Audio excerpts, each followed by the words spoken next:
Hello everybody, Glass Half Dead here, and today we have the Stormcast Eternals Faction Warcry card booster pack leak. I probably could have titled that somewhat better, hopefully I have in the thumbnail.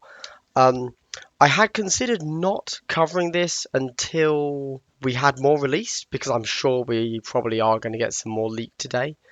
But Stormcast Eternals, for those that do actually follow my stuff, my YouTube channel, whatever it is, you know, like the little things I could do, the community thing, I can almost tweet, but on my YouTube channel, you'll see that I've been painting up some Stormcast Eternals. I bought a bunch specifically for Warcry, so this is kind of, I've already read through these stats, obviously. This is kind of my little proviso and my proof that I bought the Stormcast models because I thought they looked cool before I saw these rules. Okay, now let's look at the rules. They look kind of broken. Okay, first things first, there's a lot of glare on these pictures, unfortunately. Also, it looks like they were taken with a potato, so we're going to have to fight through that a little bit. Let's see what we can see. Let's zoom into the Ether Wing first. Oh, for anybody curious, in Age of Sigmar, there's a lot of annoying words that have AE. You know, like Ether Wing is AETH, like, or the etheric chemists in the Kharadron Overlords. Just pretend the A isn't there. Yeah, that's how it's meant to be pronounced. Same with elves. Just pretend the A isn't before the E. Elves, that's how they're meant to be pronounced. Same for Eldari. Just pretend the A isn't there. Anyway, I don't know how I've fallen into a speech therapy session here. So, this is the cheapest model we've seen so far at 45 points, which is pretty potentially broken, actually. Anyway, let's not talk about that just yet. Let's just read the cards. Now, it's only got 6 hit points. 6 wounds. That's pretty crazy. That is also the lowest number of hit points we've seen on a card.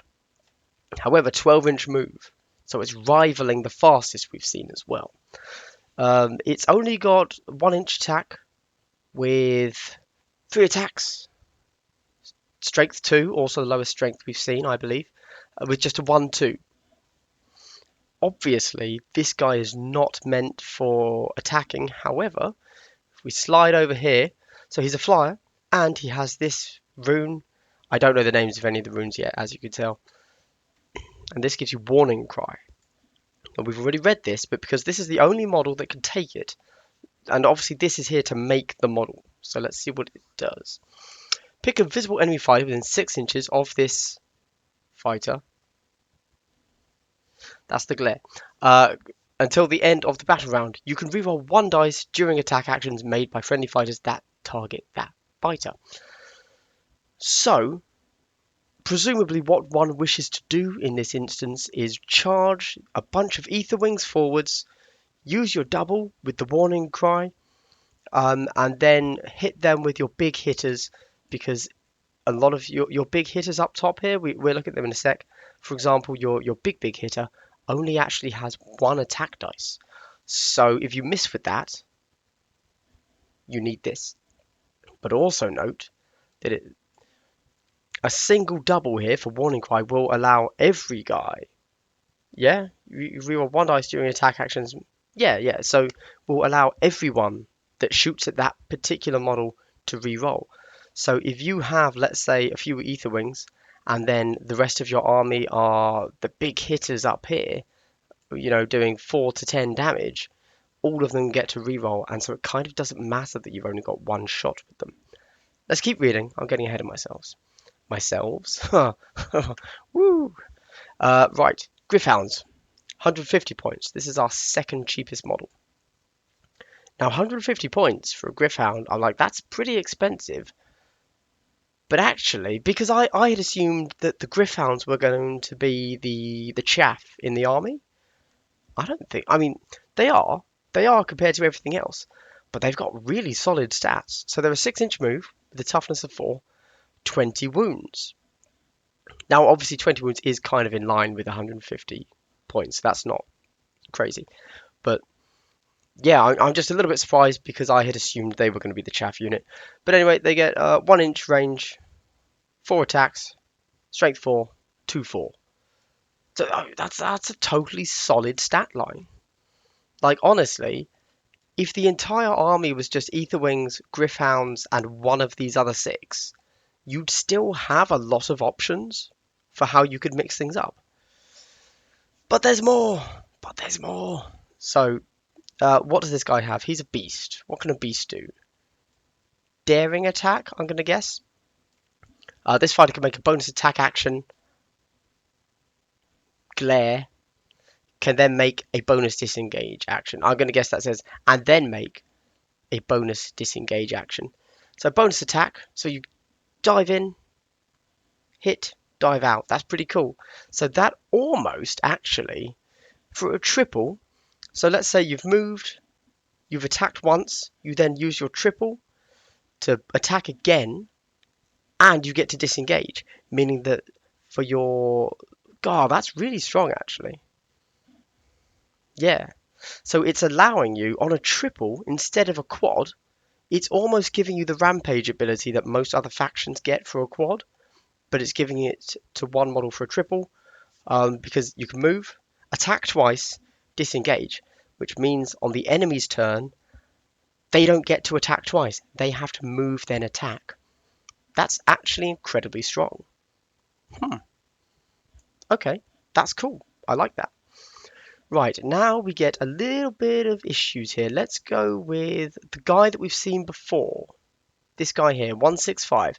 So this is the Vanguard Hunter. This is your basic Vanguard Hunter. Now we have seen this guy before. He was the one that was already leaked.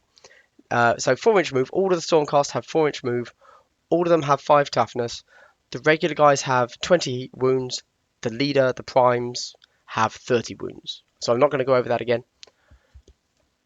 Then we get 8-inch range.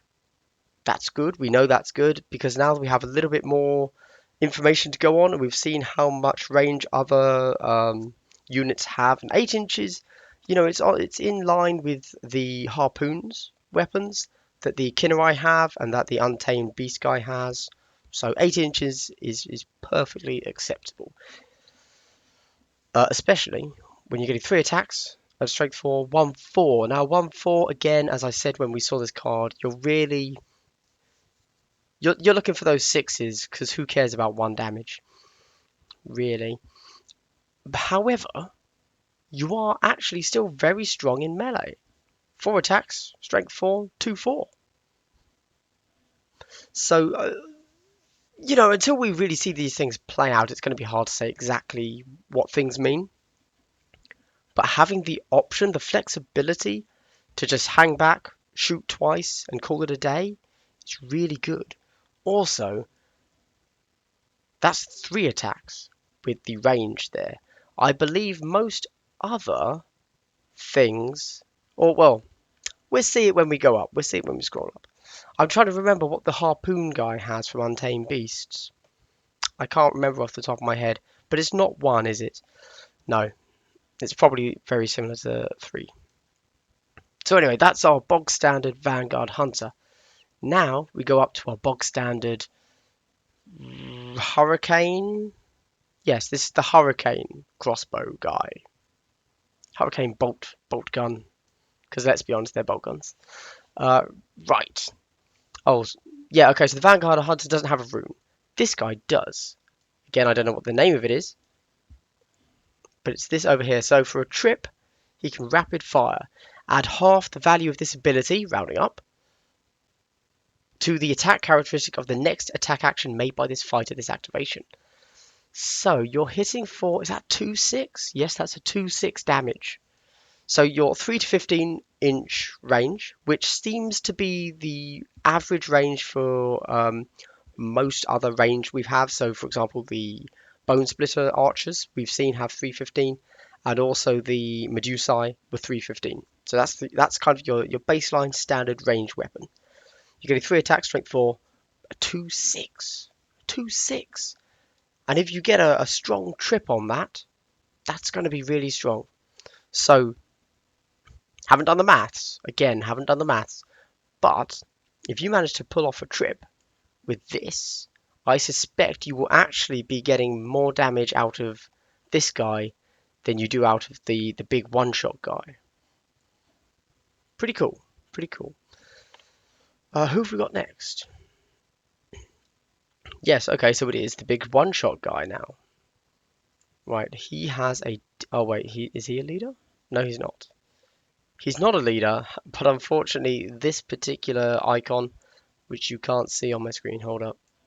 This particular icon and this particular icon look incredibly similar on these pictures. So, this guy gets aimed strike. So this is your long strike crossbow now for 225 points, not cheap. Add the value of this ability, so it's a quad. It's a quad ability. Add the value of this ability to the damage points allocated to enemy fighters by each hit or critical hit from attack actions made by this fighter this activation.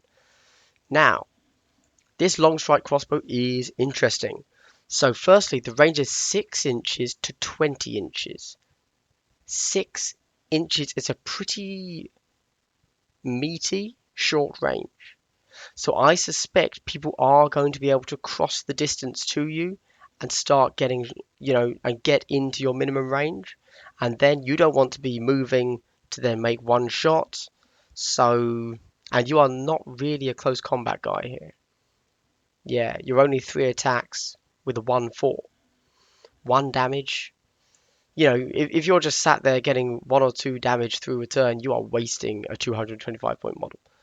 So anyway, you have a strength of 5 with your long strike crossbow, and you are doing 4 damage on a normal hit, 10 damage on a critical hit. However, you only get to roll 1 dice. That's where this really comes in. So even if you manage to get the best possible quad of 4, if you roll 4 6s,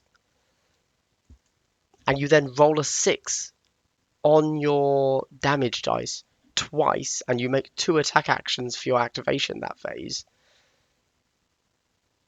you're getting, 32 damage. Now, obviously, 32 damage is really, really good. I'm not saying it's not. However, the chances to roll 4 6s and then roll 2 6s for your crits, that's some really niche stuff. So, is that actually going to be a good weapon? I don't know. I think it's going to be fun for when you do get the crits through, obviously. But a single dice, your strength 5, so generally you are going to be hitting, wounding, etc. on 3s. But that means you have a 50-50 chance to do 4 damage. And then obviously a 16% chance to do 10 damage. Interesting. I don't know. I haven't run the maths. I will do at some point, though. I think he's cool, though, obviously. Let's see. Who else do we have next? So let's go and do the Vanguard Hunter Prime now. So compared to the Vanguard being 165 points, he is now 210. And you get 30 wounds instead of 20. You're otherwise the same. Is that right? Yep. You have exactly the same range stat line. And you have exactly the same melee stat line. 4-4-2-4. 3-4-1-4. Yeah. You just get 10 extra wounds for 45 points. Interesting. So my instant thought is I don't particularly want the Raptor Prime as my leader. However, let's see what the leader ability is. Righteous Aura. Until the end of the battle round, add 1 to the toughness characteristic of friendly fighters while they are within 6 inches of this fighter. So all of your guys are T5, so you're not really fussed about that unless you're running heavy with Ether Wings or Hounds, I guess. I guess the Raptor Prime running up with a bunch of Hounds is pretty thematic. That could be cool, the Hound Master, whatever. It doesn't blow me away, is all I'm saying on that one. Then we have the ability to take a Hurricane Crossbow as a leader. And again, comparing him to the above stat line, he's identical. Yes. Okay. Right. And the final one, the long strike crossbow prime, is also identical. So, That is officially a leader tax, I think we can all agree. So you're probably just going to want to go with your absolute cheapest leader, I suppose. Well, no, that's not true. So we don't know how much this guy costs because there's glare in the way. But we can assume it's going to be 50 points more. So he's going to be what, 280, I guess, 280 points to take him. I suppose if you're dedicated on, yes, I must take a long strike crossbow, you may as well take a leader, I suppose. But then I don't know, I think maybe the Raptor Prime is the way to go. Just get your cheapest leader and then take the cheap version of the long strike crossbow, call it a day. No need to spend any more than you have to on the leader tax. But then maybe you no, okay. As you can tell, I've really thought this through. So I'm thinking you want to take the Vanguard Prime because he has the shortest range. He's going to have to get stuck in, but the advantage of taking him instead of the long strike uh, Raptor crossbow guy Prime is that you get the 30 extra wounds over just taking a standard Vanguard Hunter Raptor boy. Clearly, I need to learn these names, but they're not on the sheets, so it's really difficult. Because you're going to be closer to the enemy, you want those extra 10 wounds, whereas this guy, you really don't want to be anywhere near the enemy. You want to be sat at the back. And so if you achieve your objective in that regard, you move on the moment you deploy and then you never move again. Really, that's what you want. You don't need any more wounds. You could have one wound. Your goal is to never be in combat. Cool. So I probably go with the Vanguard Hunter Prime. That's what he's called for my leader. Cool. That's my yeah. So I was going to do because Stormcast are kind of my faction. I was going to do a little bit of theory craft. I'm going to put. We've seen this now. We've seen this. So I'm going to put some pictures up there. I was going to take better pictures, but made a slight mistake and forgot to bring any of my Stormcast home with me, so I can't take any pictures. Whoops. So look at those pretty pictures of the models that I painted while I very briefly run down what my proposed list is. So I followed my own advice in my own video where I bought the Fast Rider box from the Warhammer Underworlds, which gives you 3 Vanguard Raptors, one of them being a Prime. Then I picked up a Vanguard Raptor long strike crossbow box for £22.50. Well, I got it. 10% off. Which gives you 3 guys that you can either make as the crossbow long strike guys or the hurricane crossbow guys. And it also gives you 3 ether wings. And then I also picked up a Griffhound box. Now my plan there is to run. This is what I think is the best way to do it. So Vanguard Hunter Prime. That's your leader. Great. Then this guy here with his one shots thing, whatever that is, pew pew. I can't. Long strike crossbow. Yes, one of them because I think they sound fun. I'll be honest.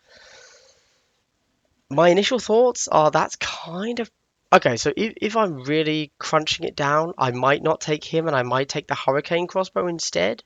I will have to go and run the maths on that. Not sure which is better, but I'm leaning towards the long strike because it sounds more fun, to be entirely honest. Then I think you definitely want 3 ether wings because they're only 45 points each, and they have warning cry. Warning cry, of course, is helping this guy land his shots. Good. Oh, also, they are great chaff with their 12-inch move. Okay, they're going to die to 1 hit, yes. But if the enemy does focus on your long strike raptor dude, just have your ether wings engage. Like you're going to tie them up for at least a turn. Yeah. And then probably fill the rest of the squad out with Griffhounds. Because I think the Griffhounds are really strong. Through playtesting, however, I may change to swapping one of the Gryph-hounds in or out with another hunter, um, Vanguard Hunter, because I still am unsure of how useful an 8-inch range weapon is going to be. Undecided on that. But I have all the models I need. So there you go. So my list is going to be, I think it's one Vanguard Hunter Prime, one Longstrike Crossbow, then 3 Ether Wings.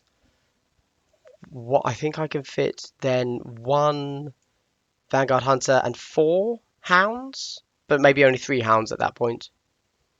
We'll see. And anyway, that's it. That is my excitement for the Stormcast Eternals. I'm yeah. I To be honest, I'm excited to play them. I think they look really strong, which is possibly a bad thing for me personally because I am one of the faction hipsters. I don't want to play the strongest army. Um, but actually, they probably won't be that strong because I think the general consensus is that yes, hordes are going to dominate, and so probably Gloomspite Gitz are going to be the strongest. But we will wait and see. But yeah, pretty excited. I like the color scheme I've come up with. I'm looking forward to having, these 6 guys or whatever I end up with, all being painted in the same style, and then I'm done. And like, I'll have what? So 6 Gryph-hounds, 3 Ether Wings, 3 Fast Riders, and three dudes. So I've got a total of, oh, I probably should have counted, shouldn't I? 15 models. Never have to touch another model in the range again, and they're going to look beautiful, and I'm done, and I can move on to other projects. Very excited for it. Anyway, what do you guys think about Stormcast Eternals? Do you think they look too powerful? Certainly over on the Reddit thread where this was posted, I've seen some people say that's a big concern. I do agree they look powerful. We all agree at this point that ranged is a very strong ability just because it takes away an action from the enemy. But perhaps that becomes a defining trait of the game and everybody only takes ranged, and so ranged becomes the default. Will that become a thing? Too early to tell, obviously, but I'm pretty happy with my Stormcast up there. I think they look cool, and I'm excited to play them, and I'm excited to play the terrain. Anyway, Glass Half Dead, excited for Stormcast Eternals and Warcry in general. Talk again soon. Bye.